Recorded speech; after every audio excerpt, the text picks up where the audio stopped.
Hey everyone, Dustin Heiner here with Master Passive Income, and today I want to walk you through how to do a background check and get it actually 10% off than what you normally would pay. And so I'm going to walk you through how I actually go through and do a background check. And so let's really quickly go to my site. I'm going to show you, I have a page set up here that gives you the 10% off. So we're not going to read through this, but basically, if you look down here, you can see you have the 10% off code just by using my name, Dustin. You get 10% off of doing a background check. Now, I like going through AAOA. They're the American Apartment Owners Association. They keep their own information. They keep their own databases. They go to credit reporting agencies. They go to all these different places that find data and bring it in for one credit report. And so I like to use them as opposed to like TransUnion or other places, Equifax, because they actually do a much better, thorough job of actually getting all the information for each tenant that I'm possibly going to put in my properties. So let's jump into going to their site. So click right here, even if you just go to AAOA.com. Let's go here. Remember my promo code. You can see it back here. Promo code's my name, Dustin. So let's jump into doing a background check. Now they have a whole bunch of different information. They even have landlord forms, which you even get 10% off of that as well. But let's look at the tenant screening that we would normally do. Now for my business, I know spending $40 or $35 even, or even $30 is going to help me save a lot of money in the long run. Because when you actually have to evict somebody, and because you put in a bad tenant in the first place, you have to go through the eviction process. You're going to have things like carrying costs for the property, taxes, insurance. You're going to have to pay your mortgage fee. You're also going to have to pay homeowners association. You're even going to have to pay eviction fees. It can be up to $500. And if you go to my site, I have it all itemized out. An average, if you have an average home, about $1,200. Actually, let me go back there and I could show you. So here on my website, just give me a second. So here on my website, you can see I actually break down some objections. So here are some objections to running background checks when screening tenants. These are some objections some people have when they're running their business. And I had these same objections myself until I realized how much it's costing me. So there are two common objections to running a credit check. One, they cost money. The cost of it is roughly $35 on average. I don't want to spend $35 on a tenant, a possible tenant. Who knows, if I don't put them in, that's wasting $35. That's one thought. The other objection would be, my type of tenants do not do a background check. Like, they will not do one. They're so adamant against background checks. They're poor, they're middle class or high class, whatever it might be. They just are against it. Well, I'm going to dispel those really quickly. So objection one, so background checks cost a lot of money, and the cost of them, I'm going to say, is actually minuscule. So background check costs on average of $35. The credit, employment, criminal, eviction, and personal checks are always done, or at least I recommend to get those done, average about $35, that you're going to get a very good solid credit check. Now with the credit check, you're going to save yourself possible bad tenants. And so the cost of an eviction can be thousands of dollars. To find the dollar amount, we need to add up all the fees for a property, making $1,200 a month in rent, and has a mortgage of $800 a month. So legal fees, let's say on average $500. Now that would be the lawyer, the getting the process of filing the writ and all the fees going along with that, and fees for the court.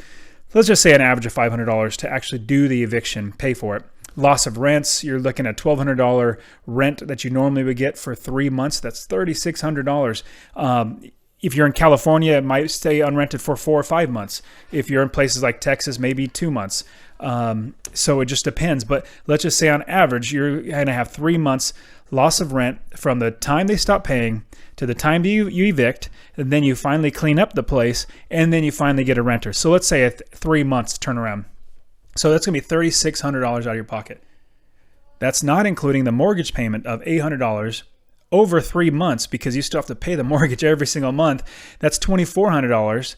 Now, cleanup and repairs, let's just average with a type of property that you have, average cleanup with painting, cleaning the carpets, good thorough cleaning inside and out, it's gonna be about $1,200. It could be lower, $800. It could be a little higher, $1,500, depending on how bad they damaged your property, which I've had tenants that have damaged my property, as well as I even had tenants that had tons and tons of junk inside there that it took 2 garbage bins full. Each one was like $500 or $600. That were just huge garbage bins just to get rid of all the junk. So it can be higher, or let's just use this as an average for $1,200. Then also placing a new tenant. So if you're going to place a new tenant, your property manager, your leasing agent, somebody's going to charge you probably about the first month's rent. And your first month's rent's $1,200. So that's another chunk of change out of your pocket. And you're also looking at carrying costs, insurance, taxes, utilities. It's about $100 a month, give or take. With 3 months is $300. Average, if you add all those up, on average, you're going to be spending about $8,000 coming out of your pocket, or just in loss in revenue. All that combined, if you just would have spent $35 to do a background check to see, hey, this person's been evicted 4 times before in the last 6 years. I probably don't want to put them in my property, or they have a really bad criminal history of domestic violence and things like that, or they don't have employment, their credit is horrible, whatever it might be. Just by doing a $35 background check, you have potentially saved yourself $8,000 just by spending $35. So obviously I believe it's a no-brainer. Hopefully you see that too. It's a no-brainer. Also, other type of objections are, my type of tenant would never do a background check. Well, I'm going to go ahead and say that if they don't do a background check, there's probably a reason why. Your good prospective tenants have nothing to hide. So now that I've quickly dispelled those two, let's go back to the tenant screening. Now, what I'm going to suggest to do, you can do a normal basic background check. You can do a basic credit check, or you can do them both, where you get both of them together. But here's what I suggest. See, now this is a good one. This is a really good plan. But what I like to look at is sex offender, as well as rent guard analyzer. That's also with AAOA. That's a specific thing for them. But you get a little bit more. Just for $6 more, you actually get a few more things, like a registered sex offender, criminal state specific. So you get a criminal background check as well in this one, which you don't get the criminal background check over here. So if you put these both together, it's $40. Both of these together, that's $40. Just do one of them, the red package, which is decent. It's still good. You get the credit score, you get previous address history, eviction, which is state specific. But what I'm going to recommend, not necessarily here, that's not for me. I'm not really the blue type of guy with a state or a federal or national wide criminal check. That's not really for me. I'm more, if they're federal, then there's some bigger problems there that it's going to come up on the state. Anyway, so I'm going to recommend going with the white package. You can go with the other ones, but I'm going to say go with the white package, and you're looking at $35, $36. But here's another thing I want to give you a quick tip. Have your tenants pay for this as an application fee. So when they apply to get into the property, you say, hey, this $35 or $36 I'm charging you, it's not going to my pocket. It's do a background check on you just to verify everything that you're saying is good.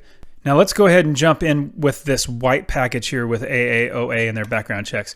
So you click on the Buy Now button at the bottom. Now what you want to do is you want to go through all this information and fill them out. And this is for the tenant. So it's going to walk you through it. So their first name, date of birth, and I'm going to let you know right now that you need to give them an application that's going to have all this information on there. If you don't have their date of birth or the social security number, their driver's license number, you're going to need to get that information. And I personally would not even accept an application if it did not have this information on there, because I want to know who I'm actually putting in there, because I know I would never put in somebody in my own personal residence living next door to me that I had no clue who they were, and I didn't do a background check, or I didn't know their history. I would not do that. That's just me. So then you also want to select which state you're going to do the eviction and criminal, because it's state specific. So let's go ahead and say, let's say Joe Smith. I'm making up some random stuff. So let's do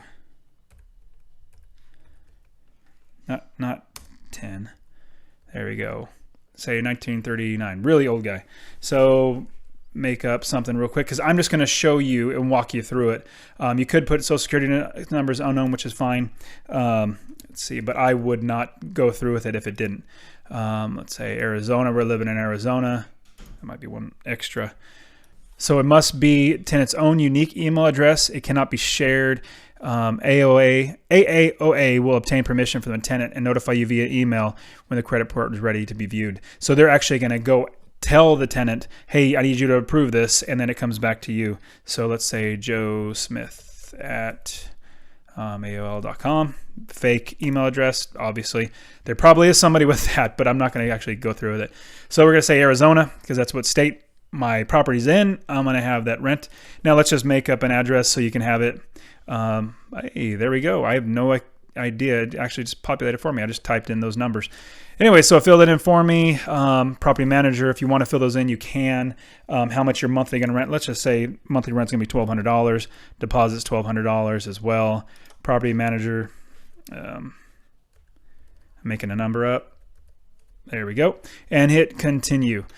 So as we go to the next step, we're going to see, okay, it's going to ask us, do we want to add anything else like national criminal history, eviction history, any fraud, verification, all these sort of things. You absolutely can do that if you're concerned about it. You want to do that. I personally don't, just because if they're national, they're probably going to have some problems in the state that they're in.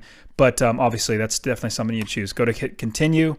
Now, as we go to continue, we're going to say, no, we don't need a co-applicant. Now, if there was like a wife, or a spouse, husband or wife, a boyfriend or whatever that's applying as with them as well, that's going to be another charge. But we're not going to do it right now because for the sake of this video, we're just going to show going through one process. But you can add another co-applicant as well.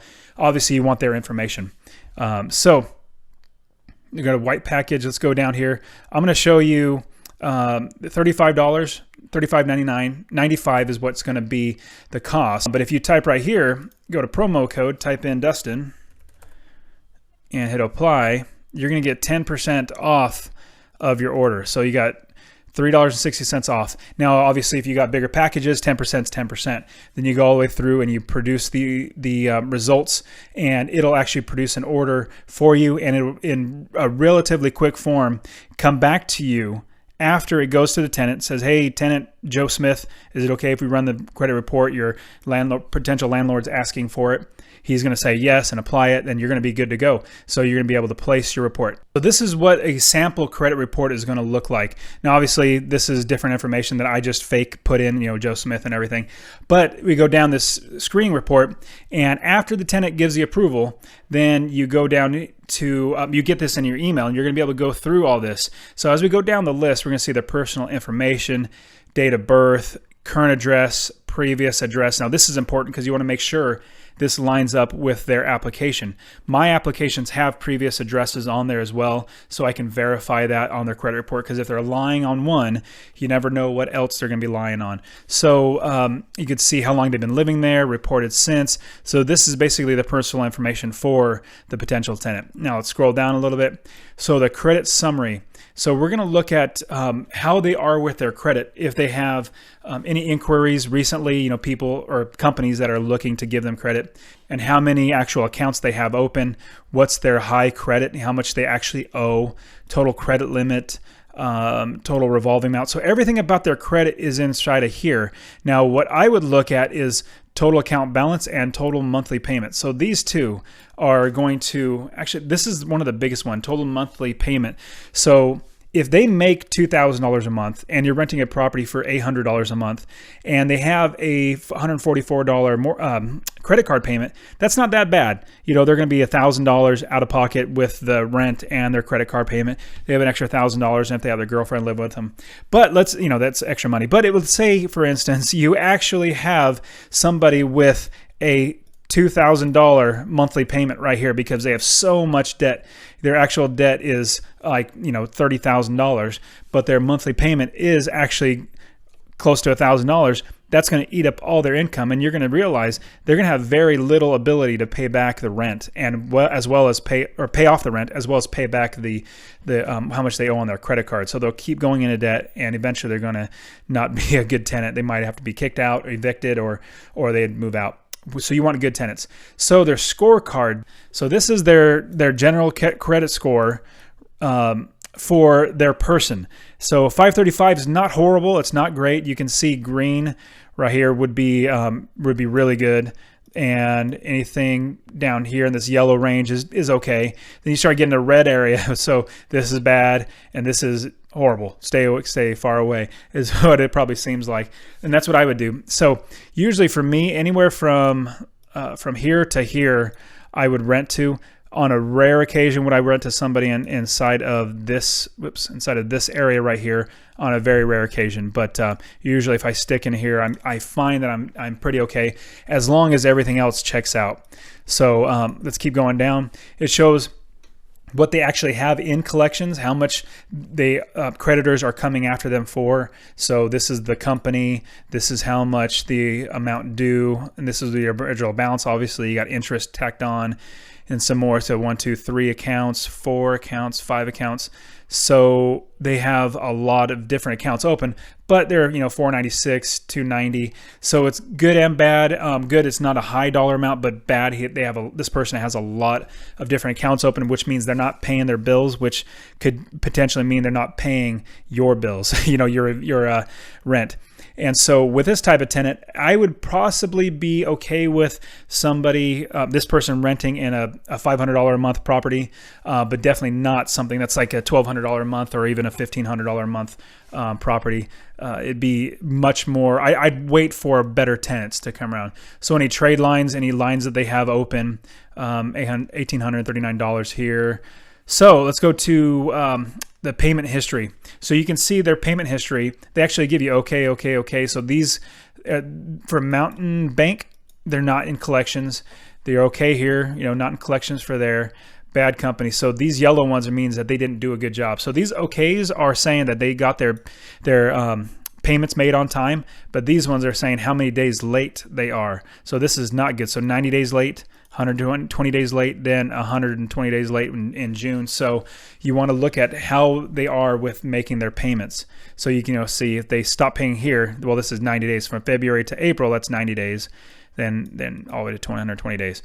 So keep going down. You can see other companies that they have credit lines open with, or the payment history.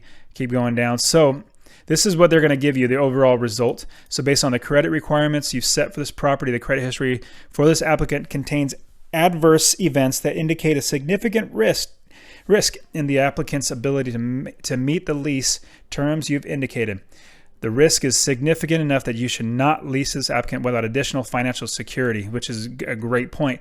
At this point, no further steps are necessary than to communicate your decision to the applicant.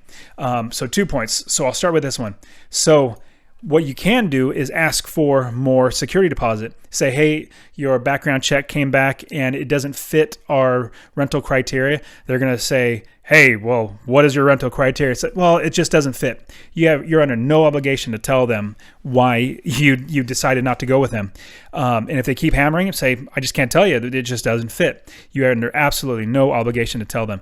Now, if you do tell them, you need to make sure you're telling them, good things. You're not going to say, well, it's because you're married and I don't like married people, or it's because you go to church, I don't like church people. You don't want to say any of that stupid stuff. You just want to say, hey, it just doesn't fit our criteria. So, but what you can do, if even though they have all these bad problems all the way back up here with the bad credit and amount of money owed, what you can say is, hey, I still would want to rent to you if you, as it says right here, you should not lease to this tenant, to this applicant without additional financial security. That would be a higher security deposit. So if you're charging a first month's rent as security deposit, like $1,200, that total dollar amount as security deposit, which is normal, then you say, well, I really want to bring you in there, but I need more security deposit. If you can come up to $2,000, up it to $2,000 or double it. Say I need 2 months of rent. Now it's not going to be in place of rent. If you ever want to move out, it's not going to be in place of that. This is the security deposit. So your security deposit is double what a normal rent is. So $2,400 for a $1,200 apartment or home. That's what you're going to need to put down. And if they're willing to put that down, that shows that they're very serious about moving the property and taking care of it, as well as it gives you some financial buffer in case you have to evict them, you have some problems.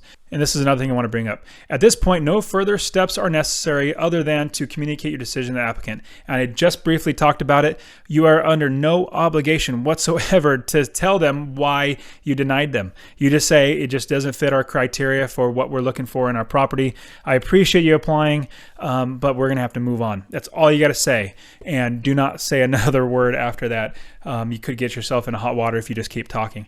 But you are under no obligation. So the telecheck talks about if they've actually written a check, a good or bad check. And so obviously this guy has no bad checks found. So for you and this guy, a lot of people don't use checks now. They do things electronically. So I don't know how much longer this is going to be good. But at the same time, it's still a very good thing to know that he doesn't have any bad checks.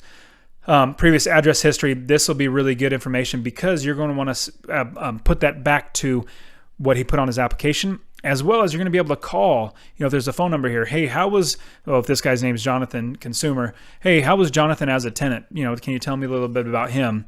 And you can get some third-party information of somebody that's in your shoes, another landlord that can actually hopefully help you out.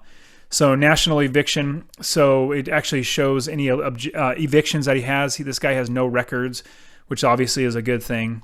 National criminal search. This is going to be another big one because if you want to make sure that you don't have criminals that are, domestic violence and all these bad things that are going to happen, murder. If you don't want to have that, which you don't, you're under no obligation to rent to anybody that has criminal history. You're not obligated to do it, to rent to them. This is a good thing to know. You can look at obedience to traffic control devices. Well, he probably just pled guilty for running a red light. Understandable that, some people can be dumb and do things like that. But so that's what this one is. He pleaded guilty. This one, he is another one. He probably, either was driving too fast or ran a stop sign with something like that. So nothing huge that would, in my opinion, make me not want to put him in my property. So sex offender search. So in looking at the sex offender search, we're going to look at, Jonathan Consumer. Well, he was actually incarcerated because of criminal sex conduct with a minor. That's what that is, with a minor. 2 counts of that. That's not good. And aggravated child molestation. That's very not good. So personally, the properties that I have, everybody has neighbors living right next door to them. If a child molester actually moves into that property, into your property, your neighbors aren't going to be very happy. So I'm going to go ahead and say it's probably not the best idea to put somebody who has a history of this in there. It's going to devalue your property and the neighbors around you. But that's obviously your call. Just my call is saying it's probably not the best idea to do that. They can find other places to live. So terrorist federal search. So in this background check, you're seeing the whole shebang. This gives you everything that you would get if you paid the full price. So it doesn't have anything as far as being on a terrorist watch list. Social Security number verifier plus, so everything's verified, everything's good. You don't have to worry about that. So that ends the entire background check, and you can see it's very, very thorough. And let me go back to going back to don't want to save it. So go back to here and you see that it's only $32.36 for a normal credit check and background check and criminal check and eviction check. That's a lot of peace of mind that you can buy, because remember, went back here and you can see you can possibly spend up to $8,000, even more or less, but $35 is going to save you a ton of time. But here's another thing I want to tell you. Make your prospective tenants pay for this $35 or $36. Well, shoot, you could even save this 10% because it goes to you. It's a $36 fee that you charge every time, and you make $3.60, or you can even charge more, charge $40. It's totally up to you. But so, hey, I hope you guys had a good time learning about going through the process of getting your credit check ran for your tenants, and I hope that you are able to save yourself, $8,000, $5,000, even $1,000 just by running one credit check. I strongly encourage you. I never do anything without actually running a credit check and putting a person in my property, because saving myself $8,000 is great, and I could spend $35 to save $8,000. it's wholeheartedly the best way to go. So anyways, this is AAOA, and so this is American Apartment Owners Association. Remember to use the promo code Dustin to get yourself 10% off. Please feel free to reach out to me. I'd love to talk to you about rental properties. I have an online course that you can go through. It's free for you to sign up. But anyways, go to my site, masterpassiveincome.com, and get started learning about rental properties. I actually quit my job when I was just 37 years old.